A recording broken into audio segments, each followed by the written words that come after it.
Hello, everyone, and welcome to another episode of Hard Conversations. I am your host, Dr. Michelle J. Clark. This is more than a podcast, guys. This is a place where we have hard conversations that many people avoid, but everyone needs. Today, I am honored to welcome Mr. Johnny Williams Jr. to the show.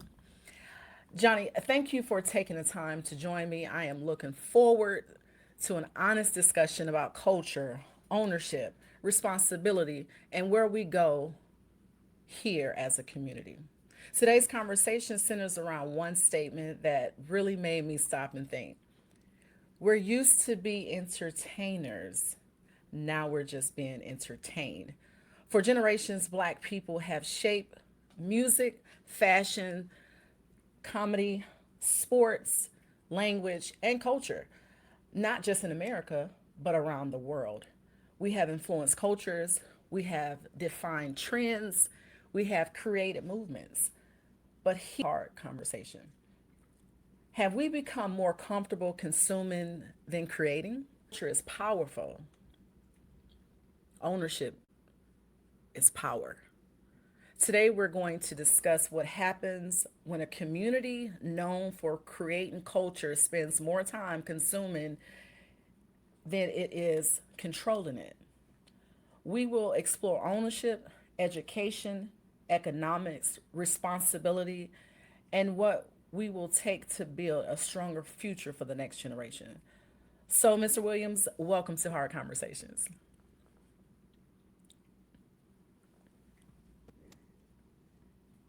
Thank you, Dr. Clark. It's an honor and a pleasure to be here with you. And I'm looking forward to this conversation, to this hard conversation. So um, let's go. Let's get this show on the All road. right, all right. So, when you hear the statement, we used to be entertainers, now we're just being entertained, what does that mean to you personally?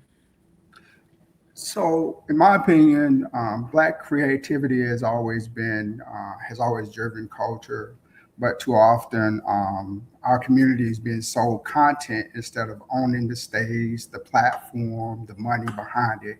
It points to the shift from creating culture to consuming it.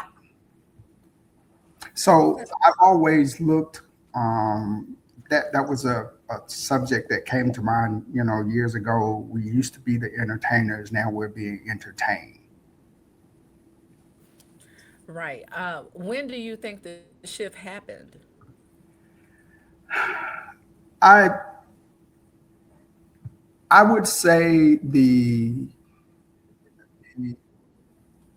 with social media, I would say with the advent of social media, us just it has just metastasized into what it is now. Okay. So, it leads me to my next question. Black culture influenced nearly every area of entertainment. We entertain, entertainment meaning music, fashion, sports, language, comedy, and social media. Yet ownership doesn't seem to match our influences. Why do you think that is? Um, well, Black Americans spend more time consuming media than almost any other demographic, averaging around 46 hours of television per week, with streaming accounting for nearly half of that viewing. So uh, the shift from creating the culture to consuming it, I think that it takes away from the opportunity. Yeah, we talk about ownership, we talk about entrepreneurship, but how is that creating a legacy where we can continue and like we don't create the YouTubes, we don't create the Twitters or any of those platforms. We just become a part of those. So when I think of ownership, that's what I think of as it relates to those platforms. Yeah. And I want to add, is it education? Is it the access? Is it the barriers? Is it personal responsibility or a combination of those factors? So when you say that, that resonated with me because that holds the truth there. One thing I want people to think about is this. We don't just need more black faces on the screen. We need more black ownership behind the scene. Representation matters, right? But ownership determines who controls the resources, the message, and the future. Question. My next question: what concerns you most about the type of entertainment consistently marketed to the black audience? Um, I would say that research suggests that repeated exposure to narrow media portrayals can influence perceptions of what is normal or desirable, even though media is only one the media the many influences on behavior. We're seeing enough entrepreneurs, engineers, educators, scientists, military leaders, and business owners represented. But does that entertainment reflect reality or does it shape it? Yeah, and I was going to ask that too. I mean, does it shape us? It does. I would say that the media has been shown to influence language, fashion, attitudes, social norms, and career aspirations, particularly when it's reinforced by family, peers, and our community. So, would you say, because people often say it's just entertainment, do you agree? Or do you believe entertainment influences how people think about relationships, education, money, family, violence, access, or self worth? Um, I would definitely say that it does change, um, but is it necessarily for the good? Um, that's a question, I guess, that we have to look within ourselves. Again, it speaks to the being the entertainers and not being entertained. Our culture is a very big influencer, but where has our influence? Where have our creativity? Where has it gone? Where has it come from? Where back in the day, it was it was worldwide, and so now we look at it from a worldwide perspective of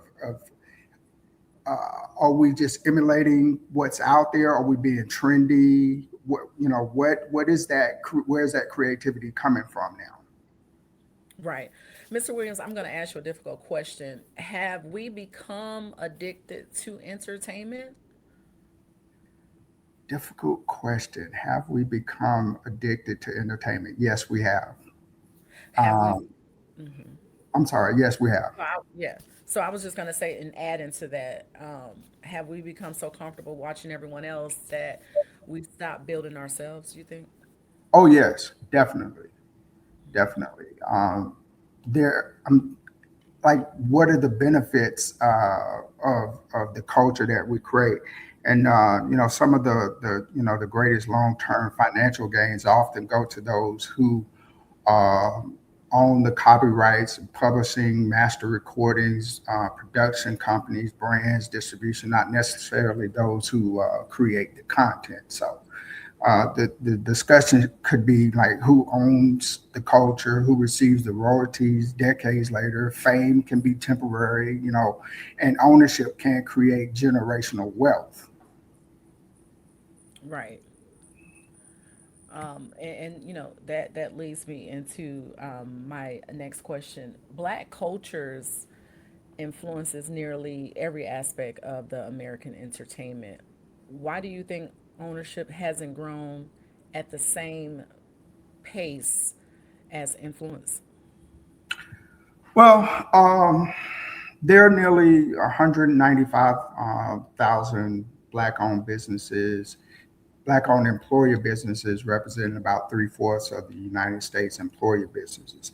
Those businesses generate roughly $249 billion in annual revenue.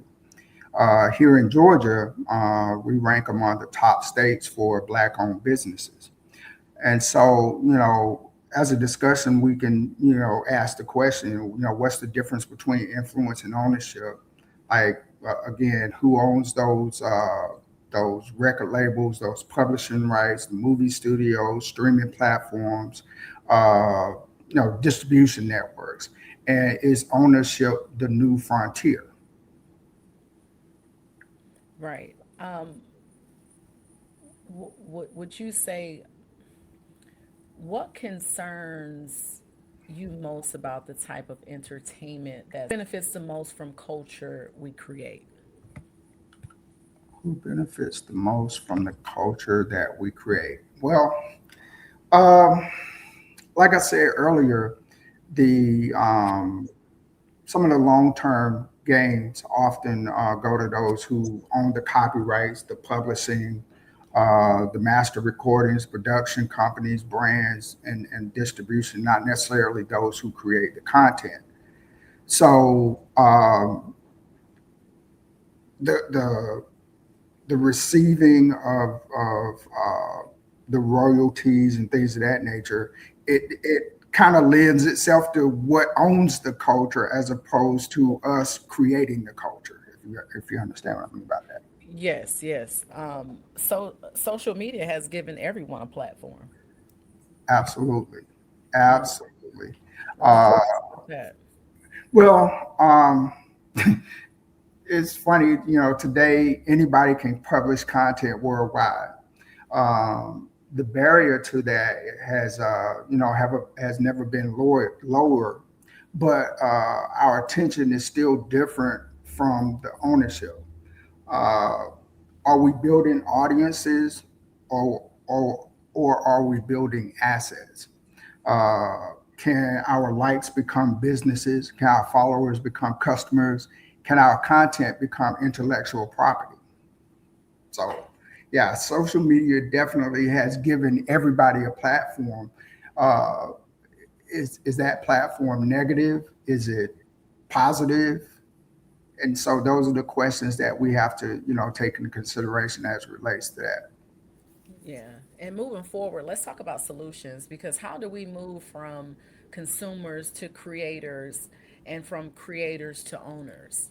What let me hear your perspective on that. Well, coming from the education field, my biggest concern is, and a lot of the things that I notice is, are we teaching our children to become famous or financially free? Is the influence enough if someone else owns our platforms? Uh, what legacy are we trying to build beyond entertainment? What happens when we value our ownership as much as we do celebrity? Uh, when we look, 20 years from now, what will matter more, followers or equity? Yeah. I'm sorry, say that again. I No, didn't I get the was last saying part of just that question. I'm sorry. okay. No, if nothing changes, what do you think Black America looks like 20 years from now? Well, there will definitely be a deficiency in our cultural influence as well as our wealth, because it seems like in some instances it would lead more towards the selfish aspect of life as opposed to helping to contribute to the community and building the community up more. Mr. Williams, if you could change one thing about our culture, what would it be? Oh man, that's a great question. If I could change anything about our culture, I would definitely. I think that we've delved so far into the realm of gender wars that it has torn our community apart. And I think that one thing that I would definitely change is making sure that we got back together, we look out for one another, we take care of one another, and we have one another's back. Okay. That is yeah, that's I would love to see that as well. Mr. Williams, let's end with a few quick questions. and this is just from your perspective. One book everyone should read. What's one book everyone should read? One book everyone should read. And I know you read a lot. So Wow, it's hard for you, but what's it's one book funny. everyone should read? It's funny you say that. If can you hold on for a minute? I have my stack of Sure. books here. That one that I definitely have been reading. Hold on, just a moment.